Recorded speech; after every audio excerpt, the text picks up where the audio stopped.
Nemesis, ন্যায়ের দণ্ড সঠিক সময়ে নেমে আসে।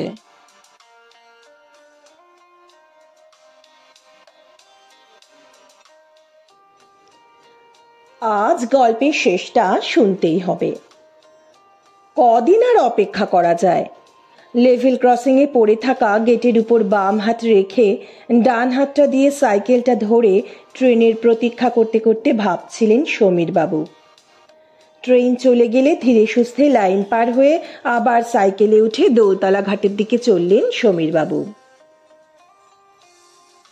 সমীরবাবু যেসব কোম্পানির স্বেচ্ছাবসর প্রাপ্ত কর্মী, একমাত্র ছেলে বিয়ে করে কলকাতায় সপরিবারে ফ্ল্যাটে থাকে। অবসরের টাকা পয়সা পোস্ট অফিসে জমিয়ে বিপত্নিক সমীরবাবু বেশ সচ্ছলভাবেই পৈতৃক বাড়িতে নিরবিচ্ছিন্ন অবসরের মাধুর্য উপভোগ করেন। আগে মাঝে মাঝে একঘেয়েমি কাটাতে বিকেলের দিকে সাইকেলে চেপে এদিক ওদিক ঘুরতে বেরিয়ে পড়তেন। এখন নিয়মিত বেরোন এবং গন্তব্য ওই একই, এই গঙ্গা পাড়ের দোলতলা ঘাট। আরও নির্দিষ্ট করে বললে ঘাটের ওপরের 3 ধাপ নিচের বাঁধানো সিঁড়িতে বসে পড়ন্ত বিকেলে নদীবক্ষে অস্তগামী সূর্যের লালচে আলোর খেলা দেখতে দেখতে মনে মনে নিত্য জীবনের নানা নাকিবুকি কাটতে কাটতে ঘন্টা 2 কখন যে কেটে যায় তিনি টেরও পান না।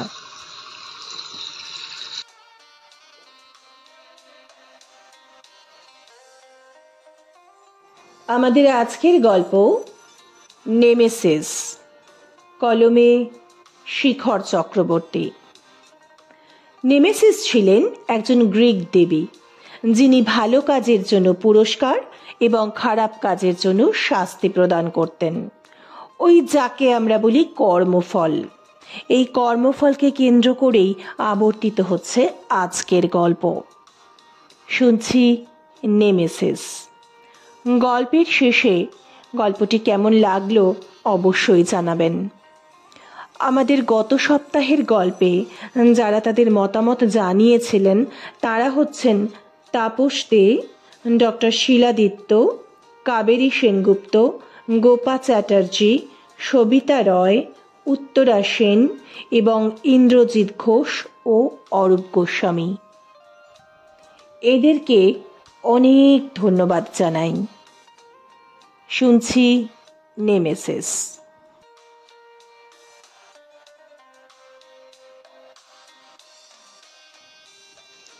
এই সিঁড়িতে বসে থাকতে থাকতে একদিন আলাপ হয় অনাদি সাহার সঙ্গে। মাসখানেক আগে এক সন্ধ্যায় সিঁড়ির অন্য প্রান্তে বসে থাকা সাদা ধুতি পাঞ্জাবি পরা মধ্যষাটের বিরলকেশ এই ভদ্রলোক তাকে লক্ষ্য করে বলে উঠেছিলেন, জায়গাটা এই সময় বেশ লাগে, বলুন। স্বাভাবিক ভদ্রতায় উত্তরও দিয়েছিলেন সমীরবাবু। তারপর ভদ্রলোক চটি গলিয়ে এগিয়ে এসে তার পাশে বসে পড়লেন আর বললেন, বসলাম বলে কিছু মনে করলেন না তো? সমীরবাবু মৃদু হেসে বললেন, না না। তিনি আর একটু গুছিয়ে বসে তার দিকে একটা সিগারেট এগিয়ে দিয়ে নিজেও একটা ধরালেন। আকস্মিক এই বন্ধুত্ব প্রাপ্তিতে নির্জনতা প্রিয় সমীরবাবু যে খুব খুশি হয়েছিলেন তা হয়তো নয়, তবে ক্রমে ক্রমে এই নিরীহ ভালো মানুষ গোছের লোকটিকে তার ভালোই লাগতে শুরু করেছিল। অনাদিবাবু থাকেন শ্রীপল্লীতে, অর্থাৎ লেভেল ক্রসিং পার হয়ে 30 ফুট এগিয়ে বাম দিকে যে রাস্তাটা চলে গেছে সেই দিকে। কিছুটা এগোলে তার বাড়ি।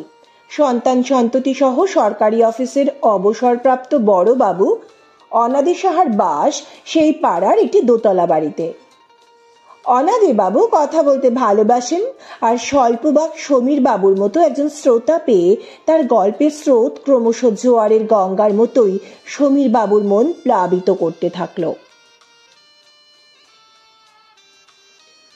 শুরুটাও হয়েছিল সেই ছোটবেলা দিয়েই। বর্ধমান জেলার এক প্রত্যন্ত গ্রামের প্রাইমারি স্কুলের ছোট্ট একটি ছেলের ডান পিটেমির নানান মজাদার ঘটনা।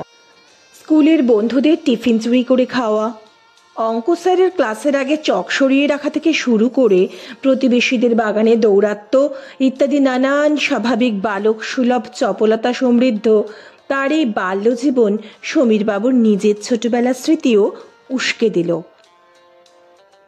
তিনি বুঝলেন সকলের ছোটবেলা একই ধরনের ঘটনাবহুলই হয়। একদিন অনাদিবাবু তার সিগারেটটা ধরিয়ে কুণ্ঠিত স্বরে বললেন,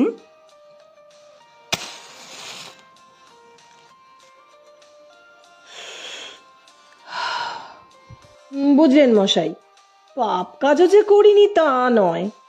পাশের বাড়ির পালেদের নালিশে অতিষ্ঠ হয়ে একদিন তাদের পোষা ময়নার খাঁচা খুলে রেখেছিলাম যাতে পালায়। অনভ্যাসে সে উড়ে পালাতে পারেনি, শেষে বেড়ালের পেটে যায়।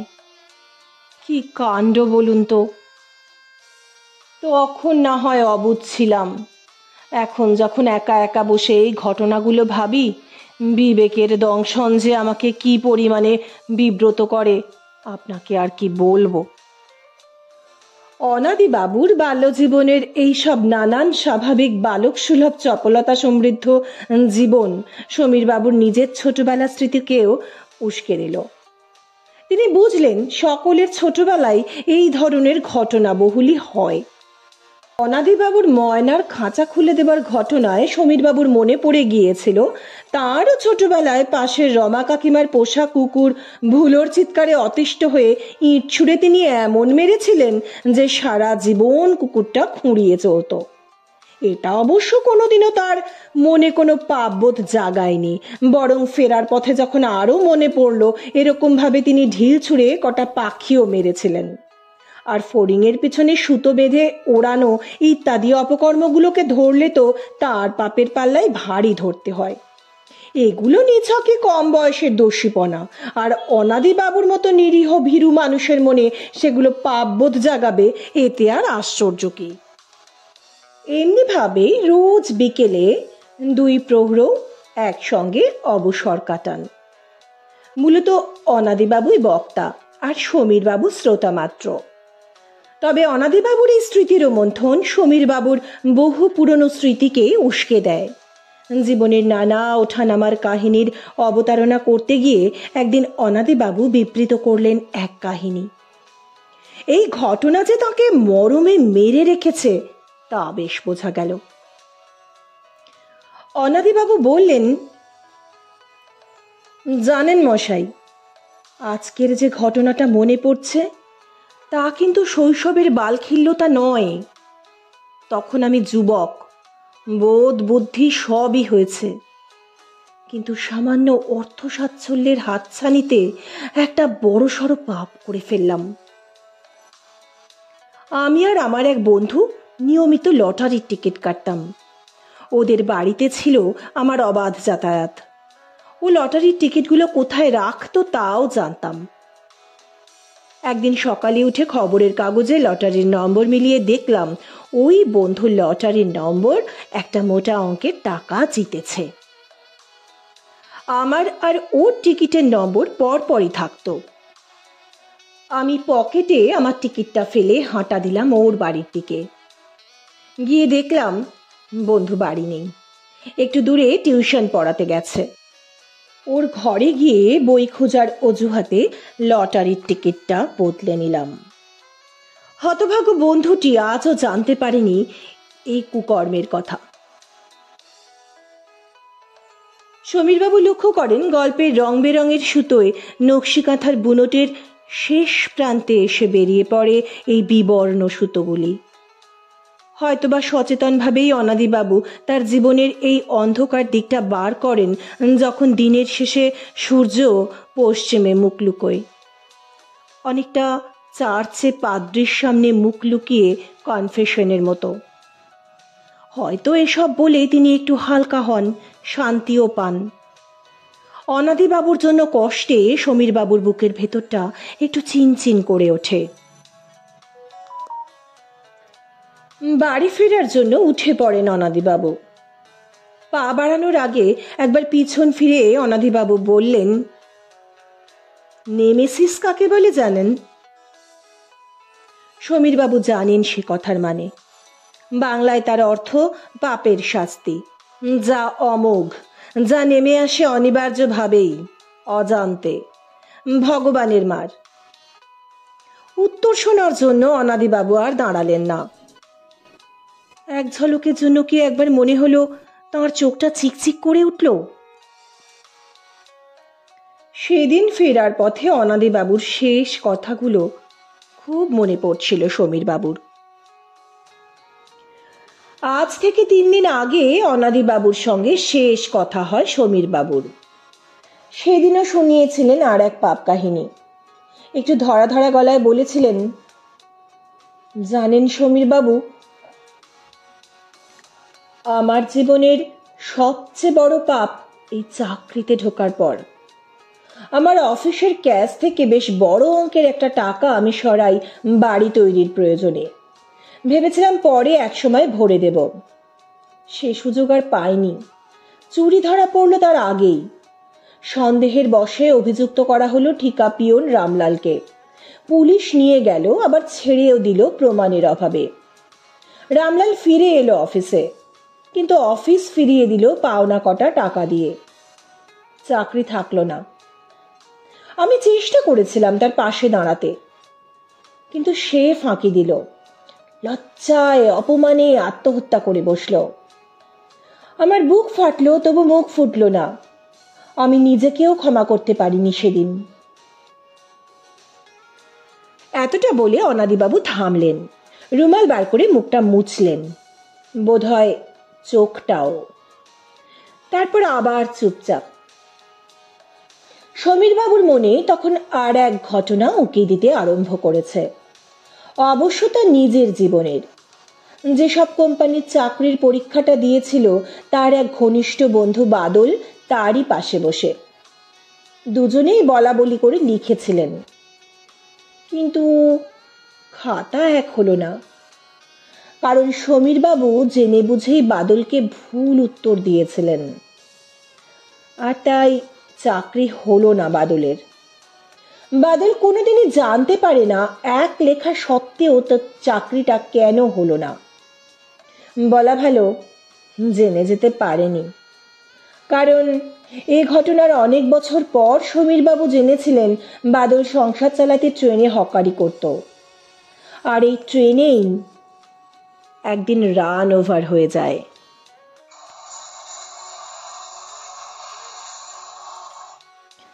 একটা অস্পষ্ট অথচ তীক্ষ্ণ ভয়ের অনুভূতি কালো মেঘের মতো তার মনের আকাশটাকে যেন ছেয়ে ফেলতে লাগলো। ফিরে এলেন আবার বাস্তবে, যখন কানে গেল অনাদিবাবু উঠে দাঁড়াতে দাঁড়াতে বিড়বিড় করে উচ্চারণ করে চলেছেন সেই কথাটা, নেমেসিস, নেমেসিস। হঠাৎ হাত দুটো বাড়িয়ে সমীর বাবুর হাতটা ধরে বললেন, হাত চলি মশাই, বাকিটা আবার কোনোদিন। গঙ্গার ঠান্ডা বাতাসের মধ্যেও সে হিমশীতল স্পর্শ সমীর বাবুকে চমকিত করল।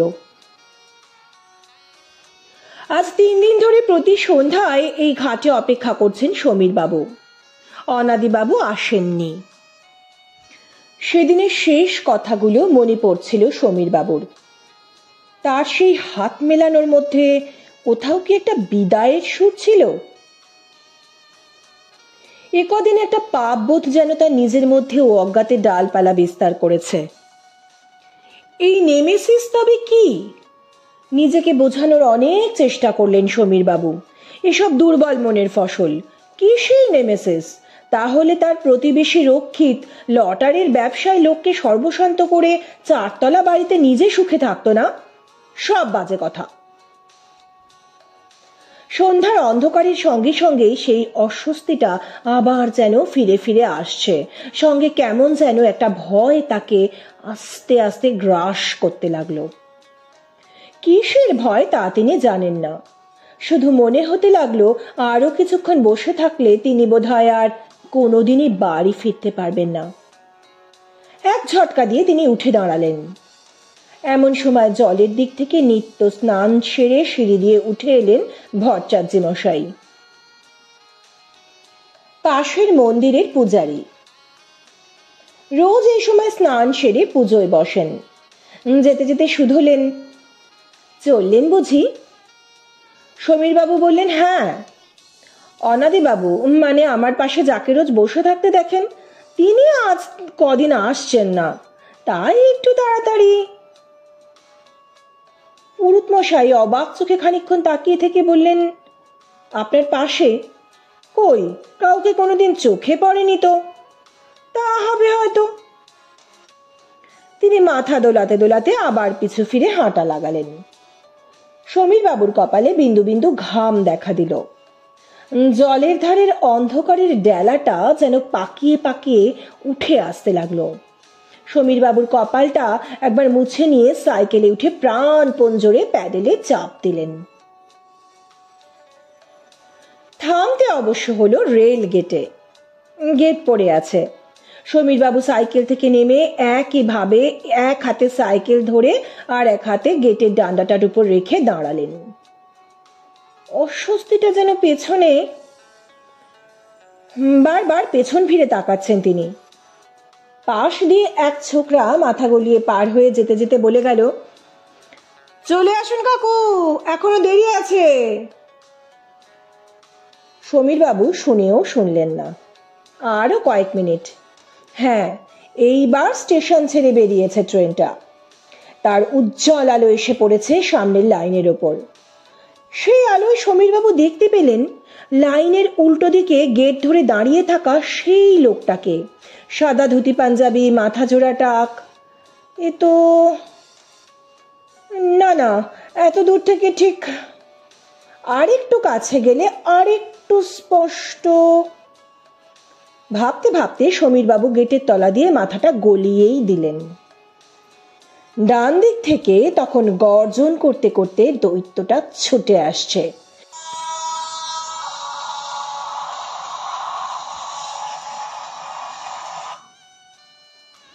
সমীরবাবু ডান দিকে ঘাড় ঘোরালেন। দেখলেন এক অতি উজ্জ্বল আলোর বলয় সব অন্ধকার দূর করতে করতে তাকে ভাসিয়ে নিয়ে যেতে ছুটে আসছে। শুনলেন একসঙ্গে অনেক লোকের চিৎকার, এই গেল গেল গেল গেল, এই গেল গেল গেল। এই বিপর্যয়ের মধ্যেও তিনি একবার মরিয়া হয়ে গেটের ওপারে সেই লোকটাকে খুঁজতে চাইলেন, যেখানটা এখন একেবারে শূন্য, অন্ধকার। সে অন্ধকার নেমে এলো সমীরবাবুর চোখেও।